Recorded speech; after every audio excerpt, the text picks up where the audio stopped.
પાટણ જિલ્લાના વારાહી પોલીસ દ્વારા છેતરપિંડીનો ગુનો દાખલ કરવામાં આવેલ ત્યારબાદ એક આરોપીની ધરપકડ. એક આરોપી પકડવા પોલીસના ચક્રો ગતિમાન. વાત કરીએ તો ગુજરાત પોલીસ દ્વારા ચલાવવામાં આવેલા મ્યુલ હન્ટ ઓપરેશન અંતર્ગત છેતરપિંડી આચરતા ઈસમો વિરુદ્ધ ફરિયાદ દાખલ કરતી વારાહી પોલીસ. પાટણ પોલીસ અધિક્ષક વી.કે. નાઈ તેમજ ઇન્ચાર્જ પોલીસ અધિક્ષક પરેશ રેણુકા, રાધનપુર ડિવિઝન ગુજરાત પોલીસ તેમજ સાયબર ક્રાઇમ દ્વારા ચલાવવામાં આવેલ મ્યુલ હન્ટ ઓપરેશન અંતર્ગત છેતરપિંડી આચરતા ગુનાઓ આચરવા સારું સૂચના કરેલ હોય, જે સૂચના આધારે ભારત સરકારના આઈફોર્સી દ્વારા એનસીસીઆરપી તથા સમન્વય પોર્ટલ કાર્યરત કરવામાં આવેલ, જે પોર્ટલ ઉપરથી સાયબર ક્રાઇમ માટે ઉપયોગમાં લેવાયેલ, જેમાં વારાહી વિસ્તારના કાર્યક્ષેત્રની બેંકોમાં ખોલવામાં આવેલ મ્યુલ એકાઉન્ટની માહિતી મેળવી આ સાયબર ક્રાઇમને વેગ આપતા ગઠિયાઓની તપાસ કરતા વારાહી ખાતે આવેલ સ્ટેટ બેંક ઓફ ઇન્ડિયાના તથા જરૂરી બેંક ખાતાની માહિતી મંગાવી, જેમાં મુસ્તફા ફકીર હાઈવે રોડ પાસે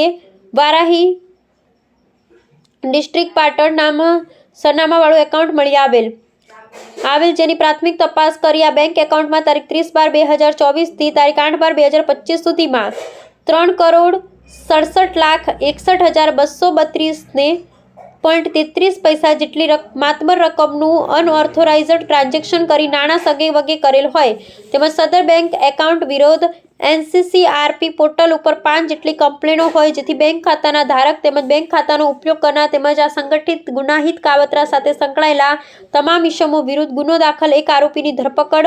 મયુદ્દીન શાહ મુસ્તાશા અલીશા જાતે ફકીર રહે વારાહી હાઈવે રોડ પાસે.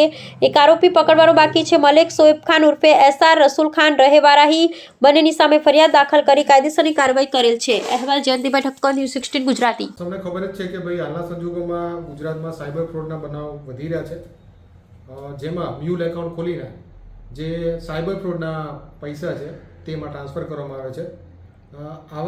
આવી ઘટનાને ધ્યાનમાં લઈને ગુજરાત પોલીસ દ્વારા એક ઓપરેશન મ્યુલ હન્ટ ચલાવવામાં આવેલું, જેના સંદર્ભે respected border range IG Chirag Kordia સાહેબ, રિસ્પેક્ટેડ એસપી સાહેબના માર્ગદર્શન હેઠળ પાટણ જિલ્લામાં પણ આ ઓપરેશન મ્યુલ હન્ટ હેઠળ કાર્યવાહી કરવામાં આવી હતી, જેના સંદર્ભે વારાહી પોલીસ સ્ટેશનના ઇન્ચાર્જ પીઆઈ પટેલ સાહેબની આગેવાની હેઠળ ટીમ બનાવવામાં આવી હતી, અને જે ટીમે આ ઓપરેશન મ્યુલ હન્ટ હેઠળ કામ કરતા આરોપી જે છે મયુદ્દીન શાહ મુસ્તુસા, જે આ મ્યુલ એકાઉન્ટ ધરાવતો હતો, તેની ધરપકડ કરવામાં આવી છે. તપાસમાં એ પણ બહાર આવ્યું હતું કે જે આ ખાતાધારક છે તે એના મળતિયા સોએબ ખાન ઉર્ફે એસા રસુલ ખાન જાતે જત મલિક ની સાથે મળીને આ આખી જે કોન્સ્પિરસી છે એ ઘડી હતી. તપાસમાં એ પણ બહાર આવ્યું હતું કે છેલ્લા 1 વર્ષમાં આ મ્યુલ એકાઉન્ટની મદદથી આશરે 67,61,000 રૂપિયાના નાણાંની હેરફેર થઈ હતી, અને આ નાણાં ભારત રાજ્યના અલગ અલગ 5 રાજ્યોમાંથી ફ્રોડ કરીને આવેલાની હકીકત તપાસમાં ખુલી હતી, જેને ધ્યાનમાં લઈને વારાહી પોલીસ સ્ટેશન ખાતે ગુનો દાખલ કરવામાં આવેલ છે. સાહેબ, હાલ કેટલા આરોપીની ધરપકડ કરવામાં છે, શું છે આ બધી કાર્યવાહી? હાલમાં જે ખાતાધારક છે, જે મ્યુલ એકાઉન્ટનો ખાતાધારક છે મયુદ્દીન શાહ મુસ્તુસા જાતે ફકીર, એની ધરપકડ કરવામાં આવેલી છે, અને જેના મળતિયા તરીકે જેનું નામ બહાર આવ્યું છે એવા સોએબ ખાન ઉર્ફે એસઆર રસુલ ખાન જાતે જત મલિક આરોપી પકડવાનું બાકી છે.